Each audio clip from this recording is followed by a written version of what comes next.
না, এখন আওয়ামী লীগের একজন আমি সমর্থক।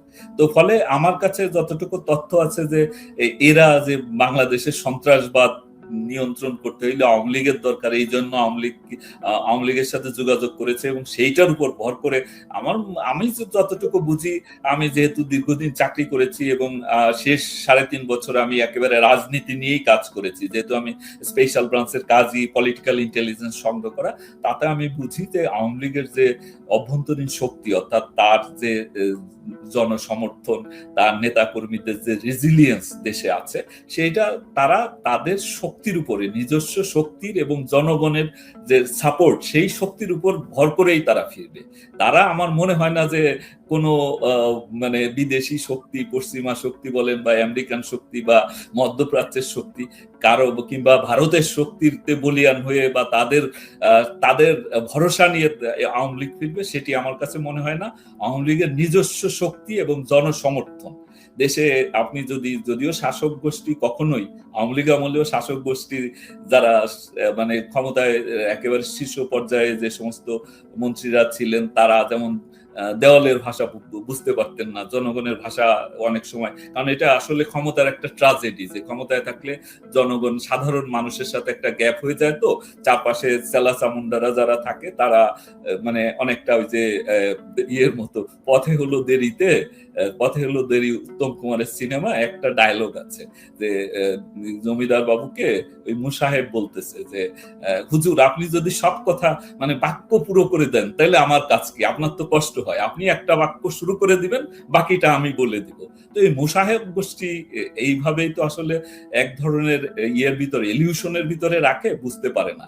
ফলে বাংলাদেশে এখন সাধারণ মানুষের যে ভাষা, তাদের যে বডি ল্যাঙ্গুয়েজ, এইটা বর্তমান শাসক গোষ্ঠী বা ইন্টারিম গভর্নমেন্টও বুঝতে পারেনি। তাহলে আমার মনে হয় বাংলাদেশে অলরেডি একটা মানে কি আমি বলবো ইনক্লুসিভ নির্বাচন হতো এবং আওয়ামী লীগের উপর নিষেধাজ্ঞা আসতো না। এই যে এই পর্যন্ত, অর্থাৎ গত নভেম্বর মাস থেকে দেখলাম বেশ কিছু গ্রেপ্তার হয়েছে, বোমা বিস্ফোরণের, যদিও বেশিরভাগই অ্যাক্সিডেন্টাল বিস্ফোরণের কারণে যারা আইডেন্টিফাই হয়েছে, ধরা পড়েছে, ধরার চেষ্টা চলছে, যাদের নাম আসছে, এদের সকলকেই কিন্তু গ্রেপ্তার করা হয়েছিল। এরা কেউ নতুন লোক নয়। তো ফলে এদেরকে যদি আগে গ্রেপ্তার, অর্থাৎ এখন তাদেরকে জঙ্গি হিসাবে আখ্যা দেওয়া হচ্ছে বা খোঁজা হচ্ছে, বা বোমা বানানোর সাথে বা বিস্ফোরণের সাথে জড়িত বলে খোঁজা হচ্ছে, গ্রেপ্তার করা হচ্ছে, মামলা করা হচ্ছে, তো তারা যদি এখন জঙ্গি হয়, তো এদের সবাইকেই তো আগে ধরা হয়েছিল। তো আগে ধরাটা নাটক ছিল, আর এখনকার ধরাটা জেনুইন, কিংবা যদি আমাদের যোগসাজশেই হয়ে থাকে, আমরা তো তাদেরকে জামিন করাই নাই, তাদেরকে মুক্তি দিয়েছে ইন্টারিম গভর্নমেন্ট, এবং এখনো সেই মুক্তির ধারা অব্যাহত আছে। তো ফলে এই এই হিসাবে তো এটি নাটক যারা বলেছেন, তারা আমি বিশ্বাস করি যে হয়তো তাদের মুখ রক্ষার জন্য উপরে উপর যে কথাই বলুক, ভিতরে ভিতরে তারা এই জিনিসটা হয়তো রিয়েলাইজ করেছে। এখন হয়তো পলিটিক্যাল কারণে, নানা কারণে তারা স্বীকার করছেন না যে আসলে এই টেরোরিজম এটা একটা বাস্তব সমস্যা এবং এটা একটা রিয়েলিটি। এই রিয়েলিটিকে অস্বীকার করে মানে অন্ধ হলেই তো প্রলয় বন্ধ থাকে না। তো ফলে আমি চোখ বন্ধ করে থাকলেই বিশ্ববাসী চোখ বন্ধ করে থাকবে বা সাধারণ মানুষ চোখ বন্ধ করে থাকবে, সেটি নয়। এটি আসলে এই টেরোরিজমের উৎপাত আমরা দেখেছি 99 থেকে শুরু হয়েছিল এবং 2004-5 সালের যে সেই বিভীষিকাময় দিনগুলোর কথা আমাদের মনে আছে। এটা যেহেতু ওয়েবের মতো আসে, পরে বিএনপি প্রথম দিকে নানাভাবে এটাকে অস্বীকার, ডিনায়াল মোডে থাকলেও এটা মিডিয়ার সৃষ্টি, বাংলা ভাই নাই ইত্যাদি ইত্যাদি কথা বলার পরেও কিন্তু তাদের আমলেই সেই হরকাতুল জিহাদ, জেএমবি, শাহাদাত আল হিকমা, এগুলো নিষিদ্ধ করা হয়েছে এবং এদের নেতাদের অনেককেই গ্রেপ্তার করা হয়েছিল, বিচারও হয়েছিল এবং ফাঁসি যদিও তৎকালীন মানে মিলিটারি ব্যাকড গভর্নমেন্ট অনিল বেনের সরকারের আমলে হয়েছিল, কিন্তু সাজা কিন্তু হয়েছিল বিএনপি আমলেই। তো ঠিক তেমনি ভাবে আমরা দেখি 2013 সাল থেকে আবার একটা শুরু হয়, প্রথম ব্লগার হত্যাকাণ্ডের মধ্য দিয়ে, ব্লগার, পরবর্তীতে প্রকাশক, তারপর অনলাইন অ্যাক্টিভিস্ট, তারপরে আমরা দেখেছি গে রাইট অ্যাক্টিভিস্ট, এদের দিয়ে শুরু হয়। এর পরবর্তীতে আবার আইএস এর উত্থান, ইরাক সিরিয়াতে আইএস এর উত্থানের কারণে 14 সালের শেষ দিক থেকেই প্রথম দিকে সিরিয়া যাওয়ার একটা ঝোঁক বেড়ে যায়। বেশ কিছু যুবক আসলে চলেও যায়, যারা টার্কিশ ভিসা নিয়ে টার্কি হয়ে সিরিয়াতে কিংবা ইরাকে গিয়ে যুদ্ধ করেছে, কেউ কেউ মারা পড়েছে, কেউ ফেরত এসে গ্রেপ্তার হয়েছে, কিংবা এটা শুধু বাংলাদেশি নয়, বাংলাদেশি বংশোদ্ভূত অন্যান্য দেশের নাগরিকও আছে, ব্রিটিশ নাগরিক আছে, অস্ট্রেলিয়ান নাগরিক আছে, কানাডিয়ান নাগরিক আছে, ইউএস নাগরিক আছে, যারা যাদের অরিজিন বাংলাদেশে। ফলে এই সমস্যাকে অস্বীকার করার কোনো সুযোগ নাই। এবং তখন কিন্তু আমরাও অনেককে গ্রেপ্তার করেছি, যে যারা টার্কিশ ভিসা নিয়ে এই ইরাক সিরিয়া যাওয়ার প্রস্তুতি নিচ্ছিল। তো পরে তারা একটা পর্যায়ে যখন দেখে যে টার্কি বা সিরিয়া বা ইরাক যাওয়াটা কঠিন হয়ে পড়েছে, চ্যালেঞ্জিং হয়ে পড়েছে, তখনই তারা বাংলাদেশে আইএস এর একটা প্রভিন্স বেঙ্গল ওয়ালিয়ত এটা প্রতিষ্ঠার তারা উদ্যোগ নেয়। তো সেই জন্য তারা এখানে কিছু কার্যক্রম শুরু করে। শুরুর দিকে একেবারে জেএমবি, যেটা আমাদের পুরনো সংগঠন, নিষিদ্ধ সংগঠন, সেখানের কিছু পুরনো লোকদেরকে এই নতুন করে তাদেরকে অনুপ্রাণিত করে। তামিম চৌধুরীর কথা আমাদের মনে আছে, যে বাংলাদেশি বংশোদ্ভূত কানাডিয়ান নাগরিক, সে মূলত এই কাজটি করে। পাশাপাশি পুরনো জেএমবির সারোয়ার জাহান বেশ কয়েকজন, যাদের কেউ কেউ এখনো জেলে আছে, তারা এই এত ভাগ্যবান নয় যে তারা এখন মুক্তি পেয়েছে, কারণ তাদের অনেকের ফাঁসির দণ্ড হয়েছে হোলি আর্টিজানের ঘটনায়। এদেরকে এখনো মুক্ত করা যায়নি। বৈষম্য বিরোধী কারা আন্দোলন, এই যে মানে আল কায়দার অনুপ্রাণিত সংগঠন, তারা চেষ্টা করেও তাদেরকে এখন পর্যন্ত বের করতে পারেনি। ফলে তারা কিন্তু ওই সময়টাতে সিদ্ধান্ত নেয় যে না, এখানেই জিহাদ করতে হবে। এবং জিহাদের অংশ হিসেবে তারা ক্রুসেডার প্রথম তারা টার্গেট করে জাপানিজ, ইটালিয়ান, যে সমস্ত দেশ, বিশেষ যে সমস্ত দেশ মূলত মানে ইরাক সিরিয়াতে আমেরিকান জোটে অংশগ্রহণ করেছে, এদেরকে মানে অর্থাৎ আইএস বিরোধী জোটে অংশগ্রহণ করেছে, তাদের নাগরিকদের টার্গেট করে। ফলে বিদেশি নাগরিক এবং মানে নন মুসলিম কমিউনিটিসে যারা আছে, অর্থাৎ হিন্দু, পুরোহিত, অনেকগুলো পুরোহিত হত্যা হয়েছে কিন্তু উত্তরাঞ্চলে এবং দক্ষিণাঞ্চলে। এটা আসলে একটা প্রধান কারণ হলো, আমরা জানি যে যদি আমরা প্রথম জামানার কথা বলি, অর্থাৎ 2001 থেকে 2006, এই সময়ে এদের সাথে সম্পর্ক আছে।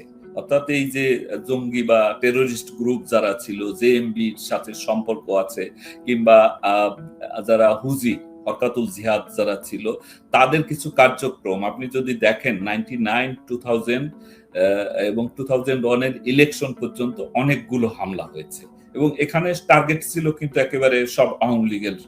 প্রথম দিকে টার্গেট ছিল তাদের কিছু আইকনিক টার্গেট, যেমন উদিচি, তারপরে পয়লা বৈশাখের অনুষ্ঠান, কিংবা সিপিবি অনুষ্ঠানে হামলা, গোপালগঞ্জে বানিয়ারচরে চার্চে হামলা। কিন্তু পরবর্তীতে কিন্তু একেবারে আওয়ামী লীগের নেতা নেতৃবৃন্দ এবং তাদের যে জনসভাগুলো, অফিস, এগুলোকে টার্গেট করা হয়। ফলে ওই সময় আমরা একটা, যেটা ওই সময়কার পত্রপত্রিকা, প্রথম আলো বা ডেইলি স্টারকে তো ব্যাশিং করে, তো অন্য পত্রিকাগুলোতেও এবং ইন্টারন্যাশনাল পত্রিকাতেও আসে, এবং বিশ্ববাসী আসলে তখন কিন্তু একটা উদ্বেগ প্রকাশ করে বিভিন্ন দেশ বাংলাদেশের জঙ্গি উত্থানের বিষয়টা নিয়ে।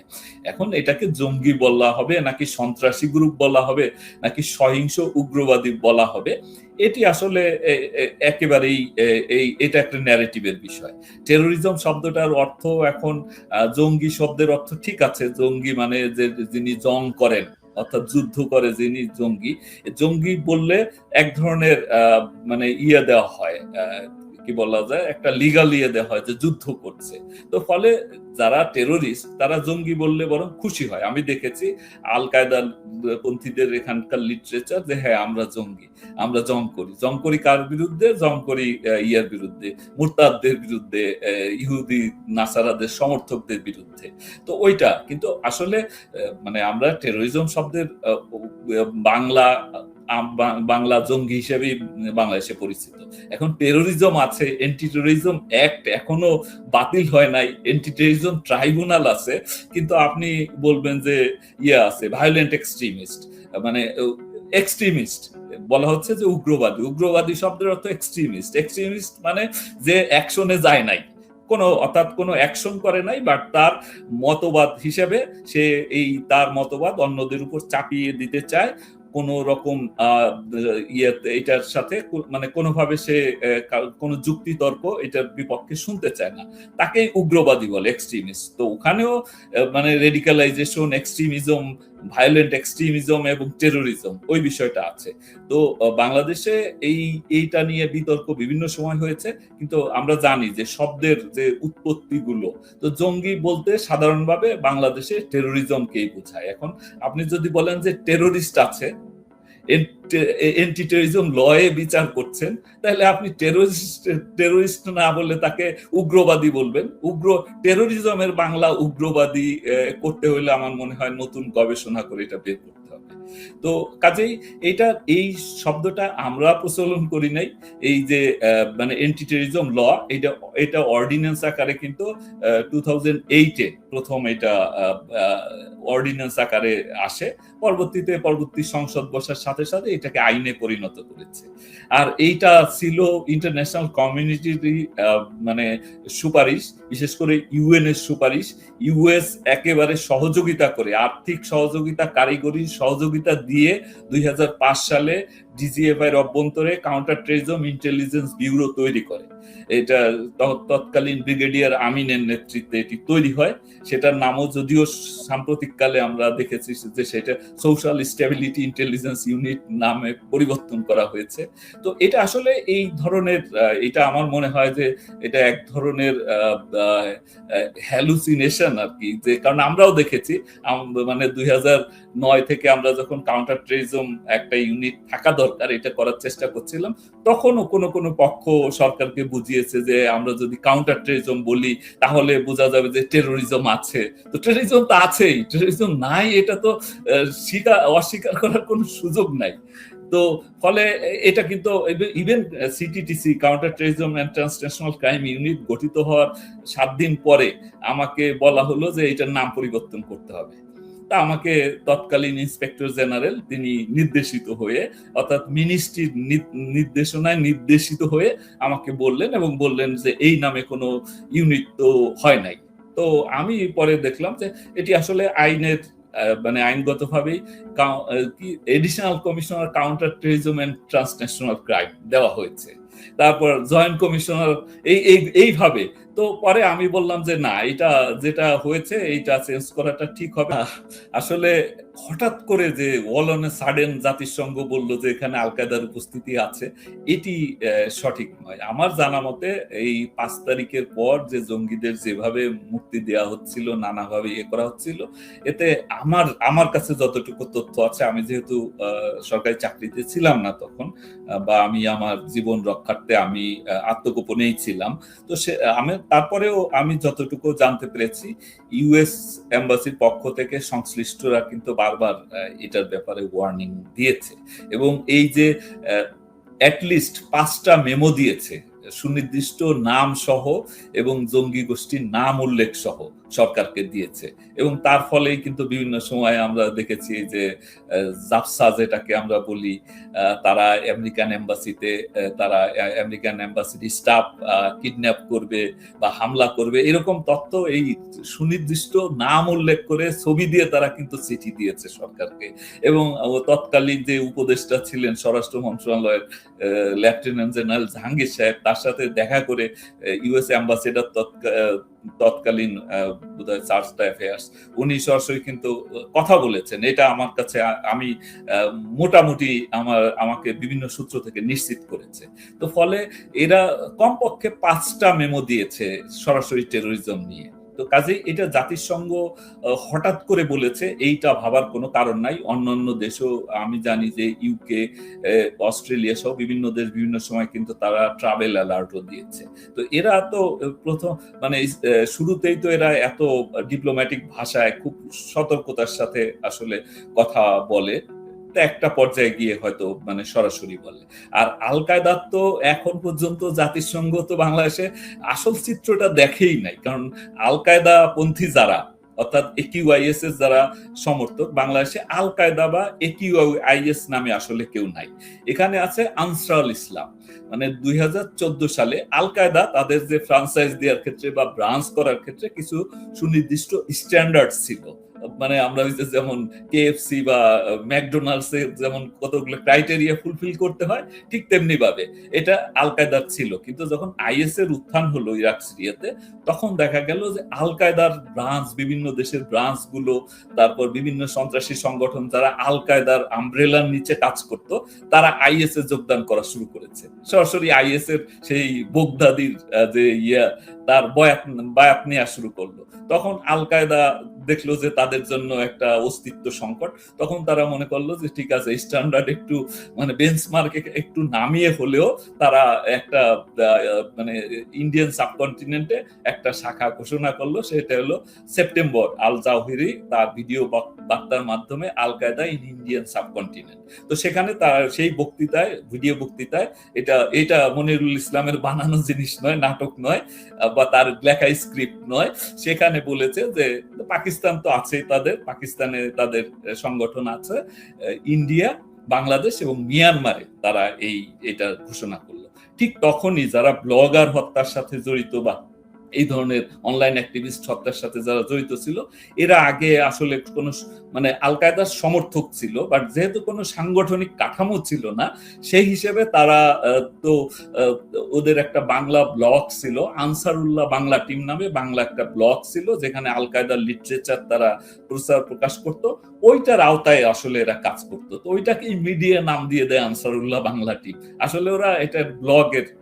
তো যখন এই যে জাওহিরির এই ভাষণের পরে, অর্থাৎ একিউআইএস ঘোষণার পরে, তখন বাংলাদেশে এই পন্থীরা, তখন তারা আনসার আল ইসলাম, যেটা আল কায়দার এরকম সারা বিশ্বে বিভিন্ন জায়গায় বিভিন্ন নামে সংগঠন আছে, কিন্তু ওইটা স্থানীয় নেই, কিন্তু মানে মূল সংগঠন হলো আল কায়দা বা এই যে একিউআইএস। যেমন আকাব ছিল, আল কায়দা ইন আরাবিয়ান পেনিনসুলা ছিল, তারপর আল কায়দা ইন এই মাগরিব ছিল।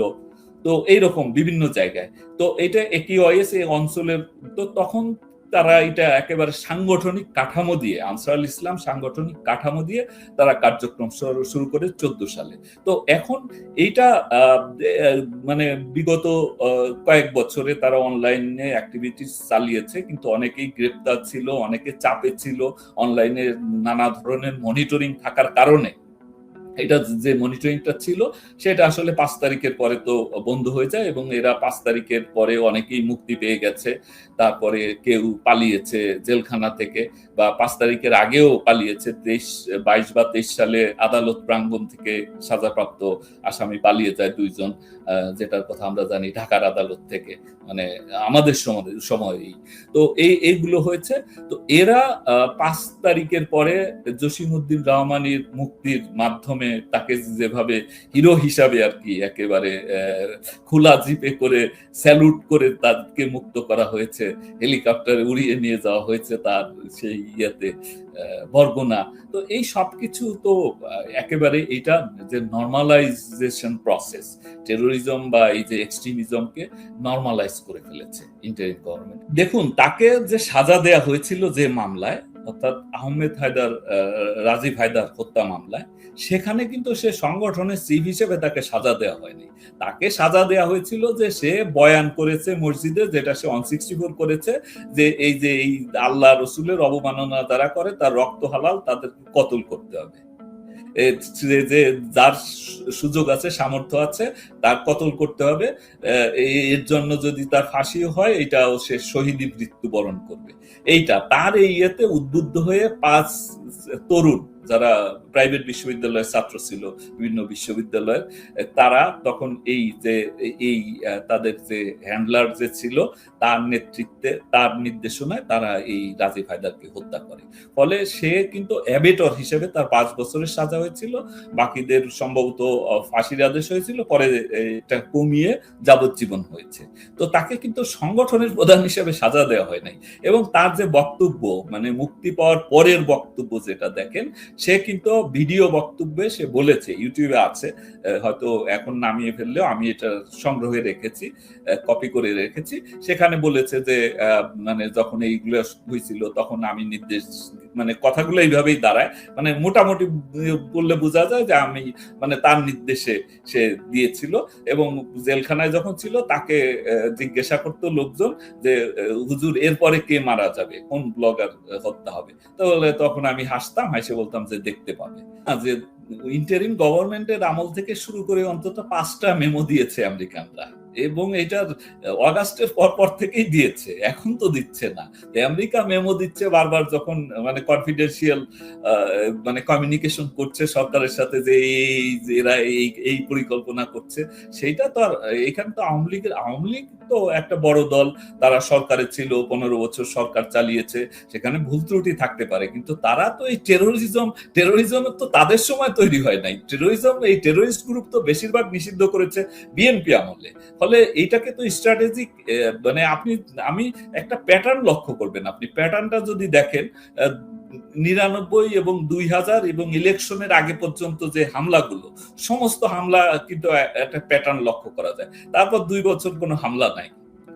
2001-এ সরকার গঠন করার পর 2 বছর কোনো হামলা হয় নাই, কোনো টেররিস্ট হামলা হয় নাই। এরপরে আবার জেএমবি নতুন করে মাথাচাড়া দিছে, বা এই হুজি আবার বের হয়ে এসছে। তো এই প্যাটার্নটা তো, ফলে আওয়ামী লীগ তো জঙ্গিদের বেনিফিশিয়ারি না, ফলে আওয়ামী লীগকে জঙ্গিদের ভর করে যে তাদেরকে ক্ষমতায় টিকে থাকতে হয়েছে এইটা না।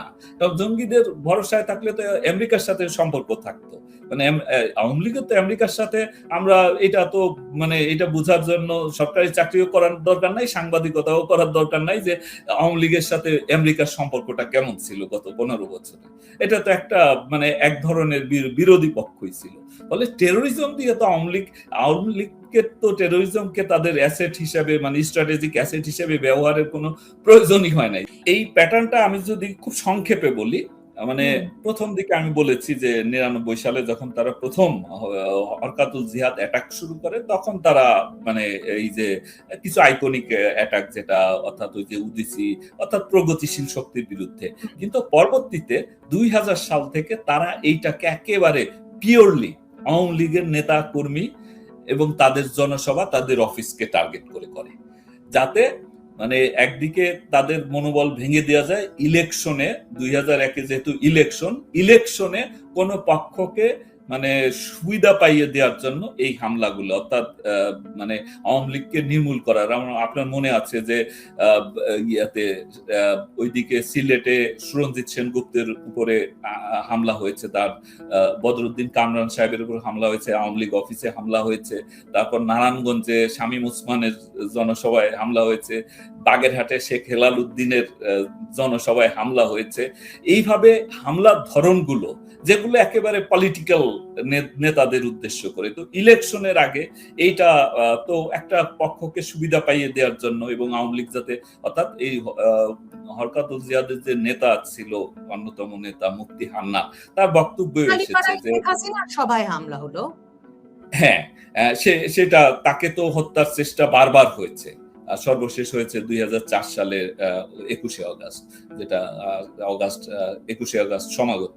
তো এটা হয়েছে, তো ফলে কিন্তু 2001 সাল থেকে পরবর্তী 2 বছর কোনো অ্যাটাক নাই। তার মানে এই লোকগুলো কি ছিল না? এই লোকগুলো ছিল। তো ফলে এই প্যাটার্নটা কি খুব লক্ষণীয় নয় যে একটা পলিটিক্যাল টেরর যে নেক্সাস সেটি ছিল? তো সেটা তো ফলে আমি আশা করি যে আমি প্যাটার্নটা আমি বুঝাতে পেরেছি। আমার মনে হয় না, কারণ এটার সাথে আওয়ামী লীগের দেশে ফেরার ঘোষণার কোনো সম্পর্ক নাই। আমার কাছে এইটার, কারণ এটা তো তারা সরকারকেই, এটা আওয়ামী লীগের সাথে তারা এই বিষয়ে কমিউনিকেট করেছে। যদিও আমি আওয়ামী লীগের কোনো প্রাথমিক সদস্য নই, আমি একজন সমর্থক মাত্র, আমি চাকরিতে ছিলাম, আমার তো রাজনীতি করার সুযোগ ছিল না, এখন আওয়ামী লীগের একজন আমি সমর্থক। তো ফলে আমার কাছে যতটুকু তথ্য আছে যে এরা যে বাংলাদেশের সন্ত্রাসবাদ নিয়ন্ত্রণ করতে হইলে আওয়ামী লীগের দরকার, এই জন্য আওয়ামী লীগের সাথে যোগাযোগ করেছে এবং সেইটার উপর ভর করে আমি যতটুকু বুঝি, আমি যেহেতু দীর্ঘদিন চাকরি করেছি এবং শেষ 3.5 বছর আমি একেবারে রাজনীতি নিয়েই কাজ করেছি, যেহেতু আমি স্পেশাল ব্রাঞ্চের কাজই পলিটিক্যাল ইন্টেলিজেন্স সংগ্রহ করা, তাতে আমি বুঝি যে আওয়ামী লীগের যে অভ্যন্তরীণ শক্তি, অর্থাৎ তার যে জনসমর্থন, তার নেতা কর্মীদের যে রেজিলিয়েন্স দেশে আছে, সেটা তারা তাদের শক্তির উপরে, নিজস্ব শক্তির এবং জনগণের যে সাপোর্ট, সেই শক্তির উপর ভর করেই তারা ফিরবে।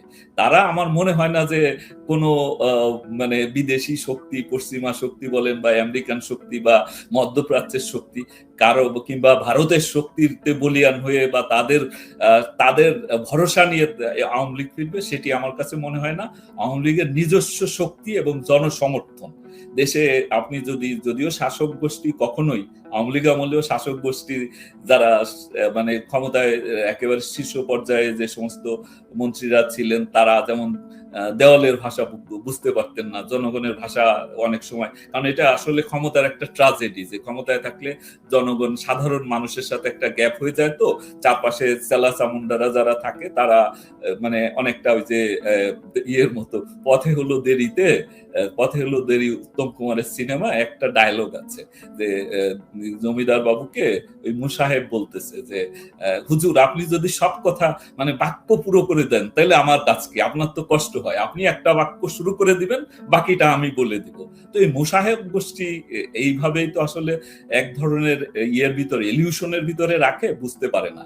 ফলে বাংলাদেশে এখন সাধারণ মানুষের যে ভাষা, তাদের যে বডি ল্যাঙ্গুয়েজ, এইটা বর্তমান শাসক গোষ্ঠী বা ইন্টারিম গভর্নমেন্টও বুঝতে পারেনি। তাহলে আমার মনে হয় বাংলাদেশে অলরেডি একটা মানে কি আমি বলবো ইনক্লুসিভ নির্বাচন হতো এবং আওয়ামী লীগের উপর নিষেধাজ্ঞা আসতো না। কাজেই আওয়ামী লীগের ফেরার জন্য জনগণের সমর্থন এবং তাদের নেতা কর্মীদের যে শক্তি, নিজস্ব শক্তি, সেইটার উপর ভর করেই আমার ধারণা যে আওয়ামী লীগ নেতৃত্ব দেশে ফেরার ঘোষণা দিয়েছে। আর দেশে ফিরবে কি, তাদের জেলখানায় তো মানে আপনি অন্তত 150 কাছাকাছি তো সাবেক মন্ত্রী এমপি জেলখানায়, সেন্ট্রাল লিডার জেলখানায়, তো তারা তো দেশেই তো আছে এবং বাংলাদেশের জনগোষ্ঠীর এখন পর্যন্ত একটা বড় সমর্থক গোষ্ঠী তো আওয়ামী লীগের, এটা তো অস্বীকার করার কোনো সুযোগ নেই। এখন যদি কেউ বলে যে আওয়ামী লীগ নাই, আওয়ামী লীগের অস্তিত্ব নাই, এগুলো তো এক ধরনের মানে ইলিউশনের ভিতরে থাকা মানুষ, এটা তো বাস্তব কোনো কথা না। কাজেই আমি মনে করি যে বিদেশি পশ্চিমা গোষ্ঠীর কোনো মানে আওয়ামী লীগকে তারা আওয়ামী লীগ তাদের কাছে ধর্ণা দিয়েছে বা তারা আওয়ামী লীগকে বলেছে যে তোমরা যাও, তোমরা ছাড়া টেরোরিজম করা যাবে না, তোমরা যাও, আমরা ব্যাকিং দেব, আমার মনে হয় না। আওয়ামী লীগ তার নিজস্ব শক্তিতেই সিদ্ধান্ত নিয়েছে তারা দেশে ফেরার, যারা বিদেশে আছে তারা দেশে ফেরার এবং তারা দেশে ফিরবে। কিছু পত্র পত্রিকায় বিশেষ করে আমার দেশ নামক একটা মানে প্রোপাগান্ডা, যেটা আসলে তো এটা তো কোনো পত্রিকা নয়, এটা একটা প্রোপাগান্ডা পত্র, তো সেখানে যেটা ছাপা হয়েছে এইগুলোর সাথে আসলে এটি একেবারেই মানে সেই দস্যু বনহুরের গল্প ছিল বা ওই রকম কি কি লাল পাঞ্জার গল্প ছিল এক সময় রোমেনা ফাজরা লিখত, ওই রকম গল্প ছাপিয়েছে। শুনুন, আমার ব্যাপারটা আমি বলি, আমি ক্লিয়ার করি, আমি অনেক দিন দেশে ছিলাম এবং আমি অপেক্ষা করতেছিলাম যে যদি ঠিক আছে আমার বিরুদ্ধে অভিযোগ আছে, আমি মানে আমার বিরুদ্ধে যে সমস্ত অভিযোগ আমি এটাকে মানে করব, ফেস করব, কাম হোয়াট মে, আমি ফেস করব। তো আমি কিন্তু অপেক্ষা করেছি অনেকদিন পর্যন্ত অপেক্ষা করেছি যে দেখি মানে এই যে মব কালচার সেটা একটু কমে আসে কিনা, বা আমরা দেখেছি কিন্তু মানে আদালত একটা মানে ডিউ প্রসেস অফ ল যেটা, সেটা শুরু হয় কিনা। আমার এখানে মানে আমি বলতে পারি আমার নিজের বিষয়টা, যে আমি একটু মানে আমার বিশ্বাসও ভঙ্গ হয়েছে, কারণ আমার ধারণা ছিল যে যারা এই যে এত বছর ধরে মানে আমাদের চাকরি বাকরি হওয়ার পর থেকে যাদেরকে দেখেছি যে সুশীল সমাজের এই যে বিরাট বিরাট ব্যক্তিরা যারা মানবাধিকারের কথা বলে, আর একজন তো এই যে আমাদের বেলার যিনি প্রধান, যে এত তার দরদ পরিবেশের উপরে, তো আমার মনে হয়েছিল যে এই সমস্ত বা ডক্টর ইউনূস অন্তত নিজের যে ফেস ভ্যালু রক্ষার খাতিরেও একটা due process of law, rule of law, এক ধরনের ট্রান্সপারেন্সি, অ্যাকাউন্টেবিলিটি, এগুলো আনবেন। এটা আমার কিন্তু একটা ধারণা ছিল যে এক ধরনের এটা বা ইন্টারন্যাশনাল কমিউনিটি যেহেতু এটা ওয়াচ করছে আনবে, কিন্তু সেইটা আমি সেই বিশ্বাস আমার খুব দ্রুত ভঙ্গ হয়ে গেছে যখন আমি দেখলাম যে শুরুতেই দেখলাম যে একেবারে মানে মব করে, মানে পৃথিবীর ইতিহাসে আছে কিনা মব করে চিফ জাস্টিস সহ তাদেরকে মানে পদত্যাগ করানো হলো। পরবর্তীতে দেখলাম আরো বেশ কিছুদিন পরে দেখলাম যে জাস্টিস, যার ভিতরে আমার পরিচিত বন্ধু বান্ধব কেউ কেউ আছে যে যাদেরকে কাউকে একজনকে যেমন আমি জানি তাকে মানে আমার চাইতেও বয়স কম, তাকে বলেছে যে সে আনফিট। আনফিট বলতে হইলে এই জন্য শারীরিক অসমর্থতার কারণে হাইকোর্ট থেকে অপসারণ করেছে। তো এইগুলা তো শারীরিক অসমর্থ অল্প বয়সে হতে পারে, কিন্তু সেই সার্টিফিকেট তো ডাক্তার দিবে, মেডিকেল বোর্ড দিবে। তো এগুলো তো ফলে আর যাদেরকে নিয়োগ দেয়া হলো তাদের জায়গাতে এই যে ট্রাইব্যুনাল, এটা তো একটা ফার্সিক্যাল ট্রাইব্যুনাল। তো সেই কারণে আমি আর পরবর্তীতে ভরসা পাইনি। আমি অপেক্ষা করেছিলাম, অনেক দিন পর্যন্ত অপেক্ষা করেছি। তারপর আমার আর যখন আমি দেখেছি যে আমি নিরাপদ নই, এখানে যদি মানে আমার সন্ধান কেউ পেয়ে যায়, একদিকে মব কারণ জঙ্গি গোষ্ঠী, আমি ৫-৬ তারিখ থেকে আমার বিরুদ্ধে অনলাইন অ্যাক্টিভিস্ট যারা এই যে বিখ্যাত বিদেশে, যারা এত সুযোগ সুবিধা পাইয়েও দেশে ফিরেন নাই, তারা আমার ছবি সহ তারা পোস্ট দিয়েছে যে মানে আমাকে, অর্থাৎ যে আমাকে হত্যা করার জন্য মব লেলিয়ে দেওয়া। জঙ্গি গোষ্ঠী প্রচুর দিয়েছে, ওই সময় স্ট্যাটাস দিয়েছে আমার ছবি দিয়ে। তো কিন্তু একটা পর্যায়ে ফেসবুকের সাথে যোগাযোগ করার কারণে তারা যেগুলো ইমিনেন্ট থ্রেট ছিল ওগুলো তারা রিমুভ করেছে। আমি ফেসবুক অথরিটির কাছে আমি কৃতজ্ঞ সেই কারণে। তো ওই অবস্থাটা ছিল, ফলে পরবর্তীতে আমি আমার মানে জীবন, মানে নিজের জীবন বাঁচানো, এটা তো একটা একেবারে বেসিক মানে ফান্ডামেন্টাল রাইটস এর ভিতরে পড়ে, সেই কারণে আমি আমার স্থান বদল করেছি। দেখুন, এইটা আমার বিষয়ে আমি বলতে পারি যে আমার নিজেরটা আমি বলি যে, যেমন মনে করুন ৫ই আগস্ট ২০২৪ সালে ৫ আগস্ট বা তার আগে একজন মনে করেন কুড়িগ্রাম জেলার এসপি হিসেবে দায়িত্ব পালন করেছে।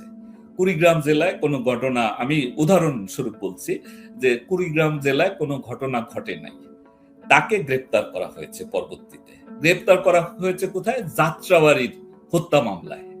আপনি নিজেও আসামি, আপনি সাংবাদিকতায়ও ছিলেন না যে আপনি টক শোতে উস্কানি দিয়েছেন, আপনি ছিলেন একেবারেই মিডিয়ার বাইরে ছিলেন, তো আপনি নিজেও আসামি, জানেন। তো এইটা তো বন্ধ হয় নাই। ওই যে মনে করেন কুড়িগ্রামের এসপি যে ছিল, সে গ্রেপ্তার হয়েছে যাত্রাবাড়ির মামলায়। তো ওই মামলার সাথে ঘটনার সময় সে কুড়িগ্রামে, এবং সে এমনও না যে সেই এমন সঙ্গ কাজ করে যে যাত্রাবাড়ির পুলিশকে সে ইনফ্লুয়েন্স করতে পারে, এইটাও না। তো তারকে গ্রেপ্তার করেছে, সে যখন ওই মামলায় উচ্চ আদালত থেকে জামিন নিয়েছে, তখন তাকে আরেকটা মামলায় দেখা গেছে যে ওই মিরপুরের আরেকটা মামলায় গ্রেপ্তার করেছে।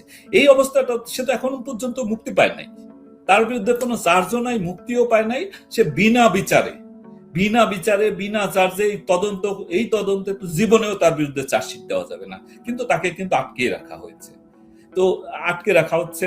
তো আমি তো এইটার যদি পরিবর্তন হয়, আমি যদি দেখি যে এই তদন্তগুলো সঠিকভাবে পরিচালনা শুরু হয় এবং আদালত যথাযথভাবে প্রভাব মুক্ত অবস্থায় আদালত তাদের বিচার কাজ করতে পারে, তাদের যেমন অনেক এখন আমি চালু হয়েছে কিনা জানি না, আগাম জামিন বন্ধ করে দিচ্ছে নির্দেশ দিয়ে।